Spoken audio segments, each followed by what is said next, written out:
Hola, Hola. ¿se me escucha bien? Sí. Bien. ¿Hay alguna pregunta, Vanina? No, no hay ninguna. Bueno, bueno. Bueno, ahí hablaba de la alteración del ciclo, eh, así que bueno, vamos a pasar a la siguiente lámina. Bueno, esta es una afirmación de que en todas estas crisis que han sucedido, no aparece el mercado, ¿no? Este, no se advierte ninguna posibilidad de que sea el mercado u otro factor que por aquí no se me ocurre, que pueda reemplazar al Estado. Entonces, bueno, nos vemos a veces en la disciplina en una encerrona.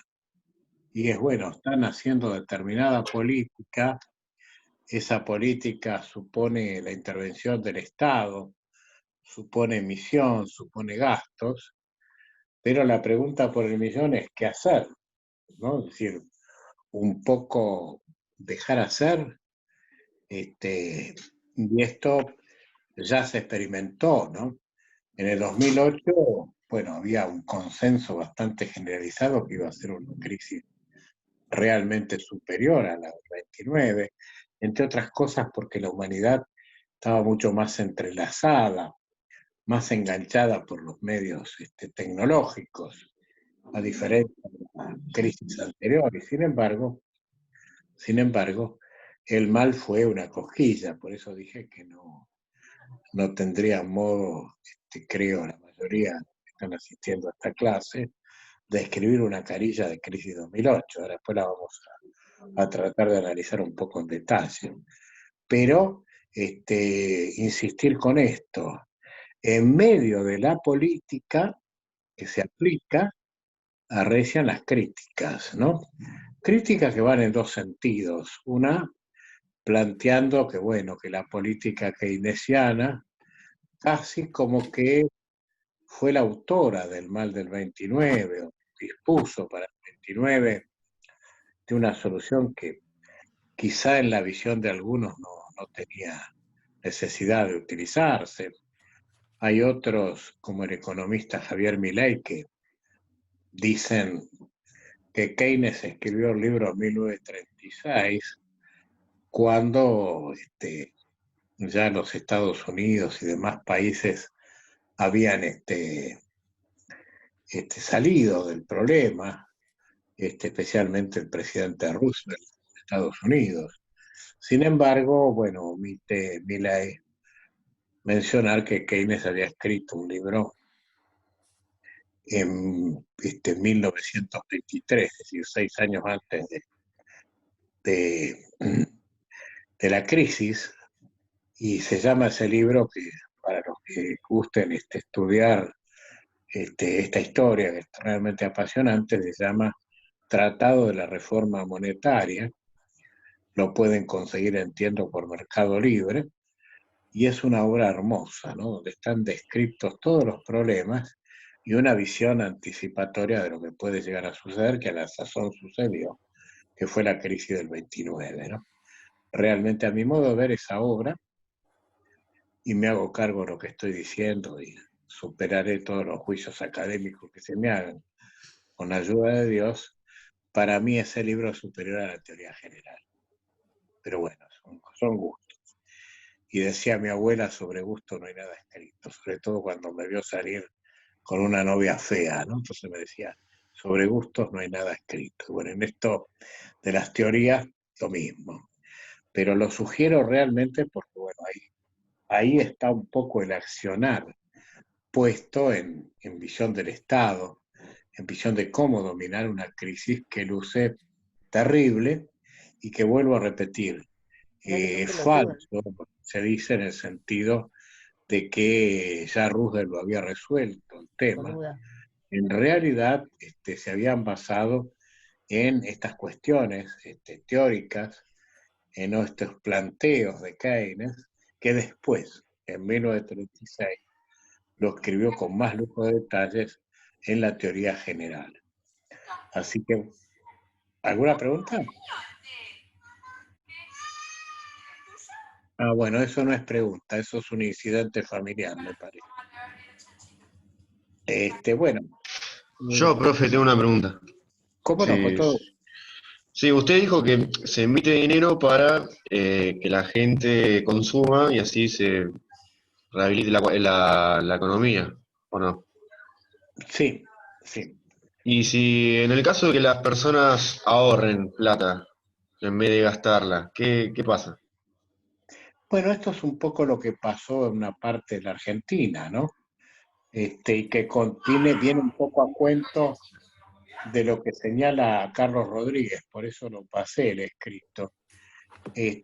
Muchos economistas se equivocaron al sostener que una emisión X iba a traer una inflación X. Y bueno, eso no pasó precisamente por lo que vos decís, una parte del dinero que se retuvo, porque Keynes lo explica muy bien, que vos estás observando. Y Keynes lo llamó demanda por precaución. ¿Qué pasa cuando de pronto la gente tiene algo de dinero en el bolsillo a través de este mecanismo u otro, pero se encuentra con que las actividades están frenadas? Imagínate el caso de un comerciante que vende productos no esenciales. Y bueno, este hombre se encuentra con algún dinero y no lo gasta como lo gastaba antes porque tiene miedo, ¿no? Si va a poder reabrir su negocio. Entonces toma dinero por precaución hasta que pueda mejorar él su ciclo personal. Bueno, en ese caso, la ayuda estatal va en una dirección, pero no se intensifica de la manera deseada, ¿no? Sino que por ahí es menor el impacto. Esto es como decir, te doy un antibiótico para curar este determinado mal, y tu organismo absorbe parte de ese antibiótico y parte lo desecha. Entonces te estoy haciendo una cura parcial. Tendré que ver de qué manera cambio la estrategia para lograr el objetivo, ¿no? Y esto es lo complejo de la disciplina. Me explico, si yo siempre tiendo a verla como desde lo medicinal. Entonces, no siempre un organismo reacciona de la misma manera ante igual estímulo, ¿no? De repente hay una persona que le damos determinada dosis y reacciona perfecto, y hay otra que hace un planteo de rechazo total o parcial de la medicina, y bueno, tenemos que pensar en otras estrategias. Y acá, bueno, es lo que hay que pensar a veces, que uno ha hecho una emisión importante, pero sin embargo no intensificó de la manera que se esperaba que intensifique, y eso mueve a actuar buscando otros caminos, ¿no? Alternativos que los hay, desde luego. Gracias, profe. No, por favor. Pasamos a la siguiente lámina. Bueno, ahí nos vamos a concentrar un poquito en la política fiscal, ¿no? ¿En qué consiste la política fiscal? Bueno, lo dije antes, pero ahora estoy pasando un poco en calmo, en expandir el gasto público, ¿no? Esto es, de repente digo, bueno, en el caso concreto de la pandemia, del problema argentino, diría yo, se produjeron dos problemas gruesos, de los tantísimos problemas. Un primer problema lo tuvimos en la zona de los cuentapropistas, ¿no?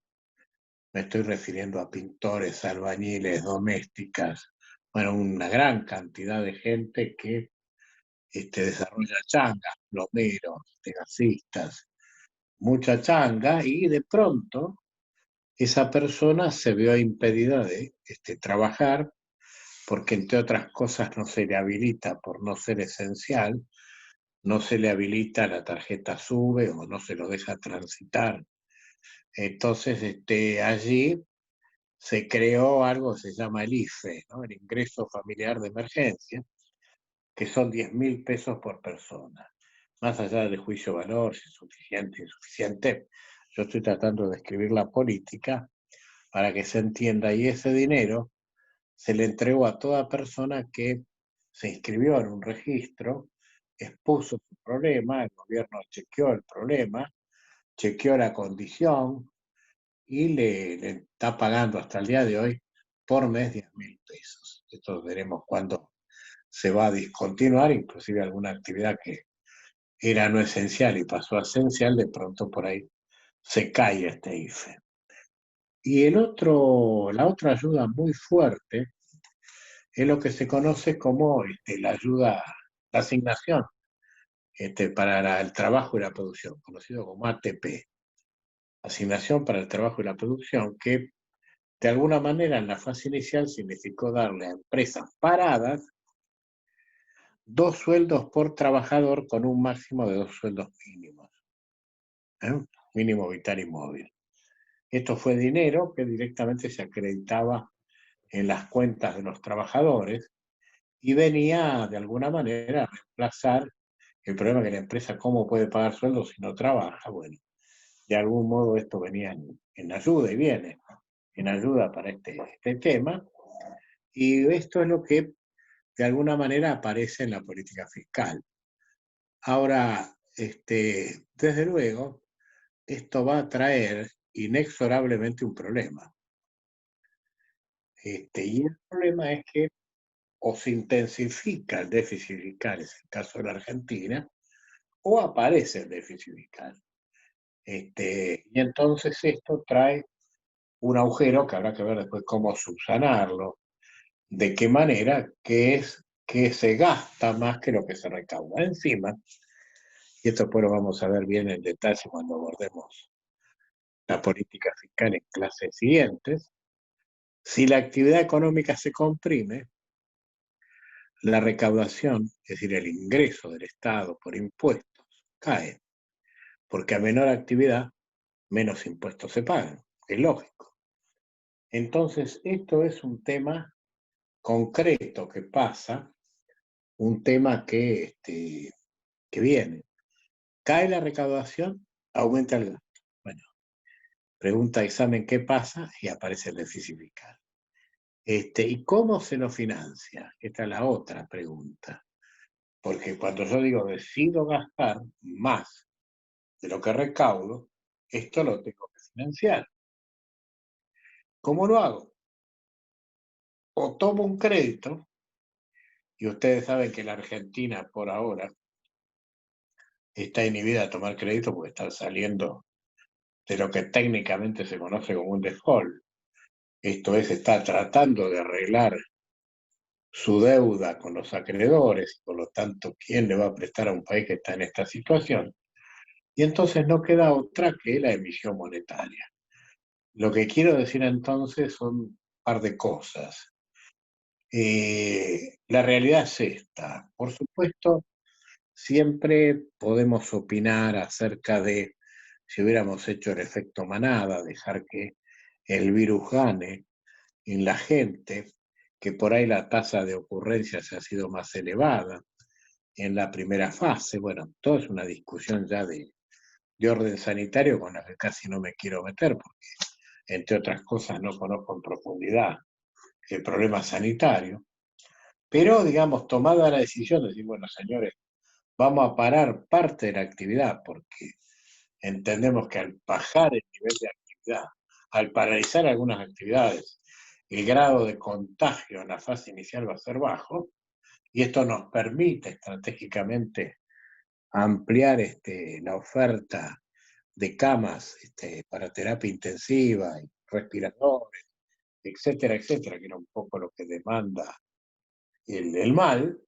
Bueno, esto se logra, como dije, parando la actividad. Ahora, si paro la actividad, ¿cómo hago con la gente? Bueno, le doy un IFE, le doy un ATP, ¿no? Es una manera de ayudarlos a que pasen el ciclo, al mismo tiempo que el dinero permite que el ciclo no se intensifique, porque toda la gente parada, sin auxilio, es no demandante, ¿no?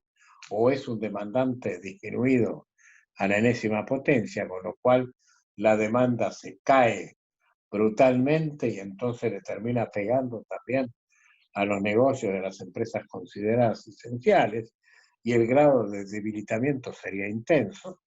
Por contra, cuando uno pone dinero, ese dinero va a parar a la demanda de bienes esenciales, la economía más o menos alcanza un nivel que no es del óptimo, pero es un nivel que está entre lo extremadamente bajo y el óptimo, transita en una velocidad determinada hasta que puede después levantar vuelo, ¿no?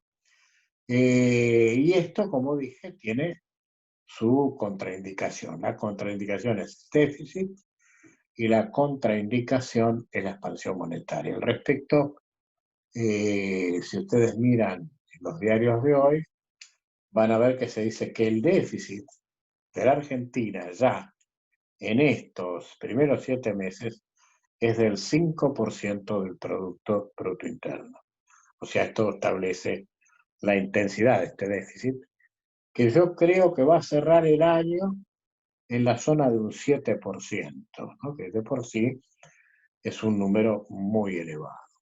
Y también, si van leyendo con atención, aparece la cantidad de emisión monetaria que hay, fruto de este déficit, y de alguna manera, elípticamente, algunos analistas dicen que, bueno, esta cantidad de moneda contra la escasez de dólares es un combo perverso para que el dólar paralelo se escape, ¿no? Bueno, estas son las cuestiones que yo quería poner de relieve en esta cuestión de la política fiscal.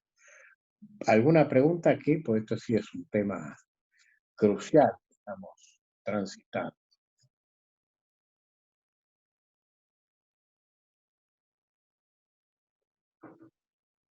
Profe, Sí, em, siempre que hay emisión monetaria, yo siempre creí que necesitábamos un respaldo del banco, digamos, central. En este caso, creo que no lo hay. ¿Cómo salimos, digamos, de esta situación sin tener en este un caso no aval, lo si hay. se ¿Cómo quiere? sigue la pregunta? Siempre creí que si vos emitís moneda, vos necesitas un respaldo para después eso no se te Perfecto. desborde, digamos, del Banco Central. Pero si no lo tenemos, ¿cómo se sale de esa situación? Si Bueno, ahí tampoco está el podemos tema. pedir crédito. Por eso estamos en un mundo especial, ¿no? Estamos negociando la deuda, pedir crédito. Bueno, hay Estamos caminos, complicados. ¿viste? Hay caminos, yo no los quiero Y encima ilusionar ahora. supuestamente después sube el dólar, digamos, eso puede provocar también todo esto. No, no, claro, los riesgos siempre están. Mira, esto es una medicina de emergencia. Vos me venís a ver, yo soy tu médico, y me venís a ver con una gripe complicada, digamos, una neumonía, para que te asustes un poco más. Yo te voy a dar amoxidal 500, ¿está bien? Y bueno, de repente te pulverizo el hígado, ¿entendés? Sí. Hay contraindicaciones en la política. Bueno, pero la discusión es, ¿qué tenía que hacer yo? ¿Te dejo que vos te cures per se o te tengo que medicar? Y si te traigo la contraindicación hepática, bueno, me tendré que ocupar después de la cuestión hepática. ¿Me explico? Claro. Sí, Es es decir, salir del exactamente, yo momento lo y que después quiero venimos más. mostrar con estos ejemplos tipo médico, que yo tengo que tomar decisiones. Una decisión es no hago nada. Venís vos desesperada, 40 grados de fiebre, doctor, me muero de frío, tirito, no doy más. No es COVID, ¿ya? Sí. Ponele, te hago el hisopado, todo no es COVID. Estás desesperada y tenés riesgo de muerte si estás contrayendo una neumonía. ¿Se entiende lo que te estoy diciendo? Entonces, ¿yo qué hago? Y te doy, digo, amoxidal 500 o 1000, no sé, te tengo que dar con todo. Para que baje tu cuadro, ¿no? Tu cuadro infeccioso. Y tan rápido como empezás a resolver ese cuadro, de intenso a menos intenso, te aparece un brote hepático. Bueno, yo lo tenía en riesgo, ¿me explico? Sí. Yo no podía descartar ese riesgo. Ahora, la pregunta es, ¿qué hago? Si avisoraba ese riesgo, ¿no te medicaba? ¿Y te dejaba que la neumonía te coma? Esta es una pregunta, ¿no? Desde luego mi respuesta es, me juego, te medico, Y si me haces una cuestión reactiva, por otro lado te medí con lo reactivo. Bueno, esto es lo que pasa en economía. Claramente, cuando yo tengo que emitir para resolver esta etapa, sé que voy a emitir sin ningún respaldo. ¿Está bien hasta ahí? No tengo respaldo. Salgo a la buena de Dios. ¿Y habrá reactivos? Por supuesto que va a haber un reactivo, va a haber una reacción. Y la tengo que esperar, anticipar y ganar. Y esa reacción hoy ahora es el dólar, que me empieza a jugar este tipo problema hepático. Y me tengo que ocupar. ¿Me explico? Sí, ¿Está? sí. Bien, Está bueno. bien. Bueno, pasamos a la siguiente lámina, querida Vanina. Bueno, la política monetaria expansiva. Este es el tramo, digamos, más complejo de explicar, ¿no? Pero la gran diferencia que tienen ustedes es que yo me atrevo a bancar esta política. Vuelvo a repetir, estás con 40 de fiebre y yo te doy el antibiótico a matar. Cuando digo a matar es porque no debo perder de vista que puede hacerme un brote en otro lado. Esto así. Pero tengo que salir a jugar a atacar el problema central. Y entonces digo, emito conforme a las necesidades fiscales. Ni siquiera emito lo que yo quiero emitir. Digo, ¿cuál es la necesidad fiscal? Tanto, emito eso. Por supuesto me va a venir pase de factura. No tengo que esperar. Y desde luego hay, después ya lo vamos a ver cuando estudiemos en detalle, la política monetaria, clase siguiente. El central puede, y de hecho lo ha hecho, salir a emitir letras. ¿Qué son las letras? Es una especie de pagaré, para decirlo rápido, a partir de la cual el central dice, me obligo a pagarte tanto interés y el monto, y dame la plata. Es una manera de que emitió y quita. Para el que le sobra, le quita. Y el que le falta, la usa. Este sería un mecanismo compensatorio. Y la plata que está capturando las letras, bueno, le ayuda a que el problema hepático, dicho en términos vulgares, no sea tan dramático. ¿Va a venir el problema? Va a venir. En otras palabras, te rodeé de un Baguepac, ¿no? Entonces te di ahí algo para el hígado, que no te va a sacar el problema, pero busco de alguna manera que el colapso hepático se note menos. Esas son las letras. Y en medio de esto, lo más engorroso es que tan rápido como uno aplica la medicina, están los detractores, ¿no? Que dicen, va a ser un riesgo hepático. Y hasta de alguna manera ya le ponen fecha, esto va a suceder. Así muchos economistas, en el tramo que fue del 20 de marzo a, yo diría, fin de junio, si ustedes quieren, mediados de julio, decían que íbamos a entrar en una rueda hiperinflacionaria. ¿Qué es una cuestión hiperinflacionaria? Bueno, es una inflación dominante, ¿no? Es una inflación terrible. Es como si alguien te dice a vos, después que te mediqué, bueno, vas a hacer un cuadro hepático agudo a partir del cual te tienen que trasplantar el hígado, para darte una idea de gravedad, ¿no? Una cosa es vas a hacer un cuadro hepático manejable y otra vas a hacer un cuadro hepático que se te va a romper el hígado en 1000 pedazos, a partir de lo cual hay que hacer un trasplante. ¿Me explico? Entonces, un episodio inflacionario es un cuadro hepático. Un episodio hiperinflacionario es un cuadro donde se rompe el sistema hepático y hay que reemplazarlo. Bueno, muchos decían, vamos a una hiperinflación. La hiperinflación es una inflación que crece, que se dispara, impredecible, la plata quema en los bolsillos. ¿Por qué quema? Porque en la medida que yo no gasto, pierdo valor, porque los productos se van autoacelerando en sus precios. Es un problema de tremenda descompensación de la economía. Bueno, lamentablemente para estos pronosticadores, sucedieron dos cosas en su contra. La primera, que no hubo hiperinflación. Y ya me atrevo a decir, no va a haber a lo largo de este año. Y la segunda, que es todavía peor para ellos, es que este año la inflación, comparada contra la inflación del año pasado, bajó. O sea que, ¿cómo es posible que digan hiperinflación? Si alguien te dice, vas a hacer un colapso hepático, y resulta que tu hígado hoy está mejor que el año pasado, cuando no tomabas antibióticos. Bueno, esto es una de las rarezas que, bueno, vamos a tratar de explicar con el correr de los días, y particularmente vamos a abordar, Dios mediante, el 16 de septiembre, cuando en el encuentro interuniversitario hablemos de estas cosas raras que pasan, como es dar un shock de antibióticos y que no solo no haga colapso hepático, sino que diga usted mejor que antes. Estas son las rarezas que exhiben los cuadros de análisis macroeconómico y que, bueno, ameritan estudiarnos a fondo. Bueno, ¿alguna pregunta de esta parte monetaria que estamos transitando? Es la parte más compleja, ¿no?, del análisis. Por el momento no, profe. Bueno, bárbaro. Sí, yo hago alto porque, bueno, no quiero pasar así rápido. Estas cuestiones, como verán, son, me parece, muy, muy importantes.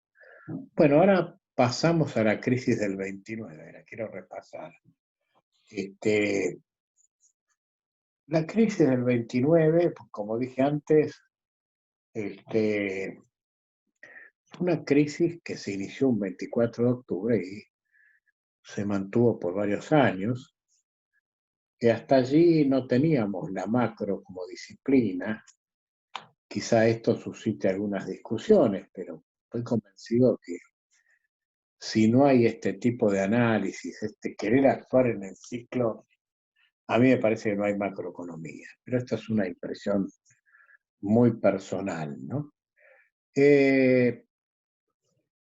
La cuestión fue poco ir viendo con el correr de los años que la situación, lejos de mejorar, tendía a complicarse y sobre todo se iba dando un efecto pánico, ¿no? Que en esto quiero poner un poco la atención. Si yo les preguntara a ustedes qué es un pánico, muchos de ustedes en una charla de amigos me dirían, bueno, es un ataque de pánico. Tengo un tío, una tía, un primo que le agarró un ataque de pánico y lo tuvo que curar un psicólogo, el tipo no quería salir, tenía miedo que lo choquen, que lo asalten, que lo maten. Bueno, esos son los ataques de pánico, yo diría, psicológicos. Están los pánicos verdaderos, provocados también en medio de una situación compleja, como podría ser un incendio, para decir algo. Y en la vida económica hablamos de pánico cuando se va a producir un problema y entonces todos tratamos de ver cómo será esa explosión y si nos va a dañar o no. Y si esa explosión, cuando digo nos va a dañar, me estoy refiriendo al bolsillo, ¿no? Y si esa explosión ha de dañarnos, podemos evitar el daño. Concretamente, en un pánico, la principal variable de análisis es un banco. Cuando hay un pánico, uno dice, ¿el banco me devolverá mi depósito? ¿O se producirá una especie de corralito o licuación y perderé parte de mi valor? ¿Y qué hace el común de los mortales? Y bueno, va al banco a retirar el dinero. Y en tanto y cuanto eso sucede, más se intensifica el problema. Es decir, el pánico no es un buen consejero para resolver las soluciones, los problemas, mejor dicho, y mucho menos en economía. En la vida misma tampoco. Si estamos en un incendio, Dios no permita, en la escuela de administración, y yo empiezo a gritar en medio de la clase, nos vamos a morir todos, es probable que el daño sea terrible. Ahora, si yo digo, bueno, calma, primero salgan las mujeres, después los varones, después, qué sé yo, vemos cómo salimos los profes, nos damos un orden, las primeras 10 mujeres en estos bancos salen, después las segundas, ¿no? Después los terceros varones, en fin. Y no se da un efecto manada donde se golpeen, se caigan. Bueno, posiblemente pasemos en orden el problema, más allá del dolor del problema. Ahora, si yo digo, nos vamos a morir todos, todos salen en efecto manada, es probable que al problema le añadamos más problemas. Y esto es lo que pasa en una economía cuando cunde el pánico, ¿no? Cuando el pánico, acá se estarán acordando del Chapulín Colorado, ¿no? Que no panda el cúnico, bueno, acá es que no cunda el pánico. Cuando cunde el pánico, bueno, se produce una situación terrible y es allí donde, bueno, hace falta precisamente el ordenador, el árbitro que inclusive juega el partido, ¿no? Lo administra y lo juega, tratando de lograr resultados. ¿Y cuál va a ser el hallazgo que va a ser Keynes? Para mí, uno de los hallazgos más revolucionarios de la historia económica. Hasta allí, hasta Keynes, se pensaba que toda expansión monetaria, le pegaba a precios, siempre. Es más, al día de hoy hay economistas que dicen que siempre y en todo lugar la inflación es un fenómeno monetario. Y esto es lo que vamos a tratar de responder el día 16 de septiembre a las 4, es decir, que no solo es un fenómeno monetario, sino que hay otras causalidades, tanto más importantes que el fenómeno monetario. Pero hasta allí, hasta el 29, era visión común que si uno expandía liquidez, expandía precios. ¿Y qué es lo que vio Keynes? Vio un ciclo de baja. ¿Qué es un ciclo de baja? Es un ciclo de la economía, donde la economía funciona por debajo de su capacidad productiva. Es decir, que si la Argentina, digamos, está para producir un PBI de 400.000 millones de dólares, por decir algo, y está produciendo 300.000 millones de dólares, decimos que hay una brecha de 100.000 millones de diferencia. Entonces podemos decir que el producto potencial de la Argentina es 400.000 millones de dólares y el producto real de la Argentina es 300.000. Me parece que esto es algo de lo que vieron con Alejandro, me parece, por lo menos, vía un poco alguna cola de clase, me parece que esto lo vieron, pero bueno, si no lo vieron, lo estoy dando por primera vez. Y entonces Keynes vio que si la economía está en 300.000 y puede ir a 400.000 si emite, en lugar de ir a precio, eso va a actividad económica. Y entonces allí se va a producir la gran novedad. Y es que la emisión monetaria, cuando está en ese ciclo, esa emisión monetaria no va a precio, sino que va a actividad económica. Hubo una reflexión que me gustaría ver si por ahí la podemos intercambiar. Lo óptimo es enemigo de lo posible, ¿no? Alguien lo puso, no sé si tiene a Guglielmo. Sebastián. Sebastián, a ver, Sebastián, ¿por qué pensás eso? Pienso igual, pero bueno, vale al punto de la participación. Esa frase la dijo usted, creo la semana pasada, Si escuchás, Vanina, traducímelo, porque no lo escucho. No, no se te escucha bien. No, vos tampoco, Hola. bueno. Hola. Muy lejos se te escucha. O si no, que escriba, ¿no? No, lo decía con respecto a que esa frase la dijo usted la semana pasada, y entonces era como el ejemplo de que tenemos una capacidad de producir 400 y producimos 300, por eso la dije. Por eso la escribí. No, correcto. Pero en este caso, acá, lo óptimo sería que el sistema se corrija per se. sin ningún tipo de daño colateral. Cuando digo daño colateral, vuelvo al caso de la alumna que se me escapó el nombre ahora, que me consultaba y le dije, bueno, venís con fiebre, te doy antibiótico y te hago un colapso hepático, ¿no? En el trayecto monetario voy a dejar incidentes. Lo óptimo sería que no haya incidentes, pero ¿cómo hago lo posible? Y ahí está un poco el tema. Lo óptimo es por ahí no hacer, pero se torna incompatible con lo que tengo que hacer, que es lo posible de hacer y que hay que hacerlo. Y entonces allí se produce esta divergencia. Los analistas dirán, bueno, salió a emitir y trajo consecuencias indeseables. Siempre hay consecuencias indeseables en toda política. Creo que lo expliqué el lunes pasado y lo vuelvo a reiterar.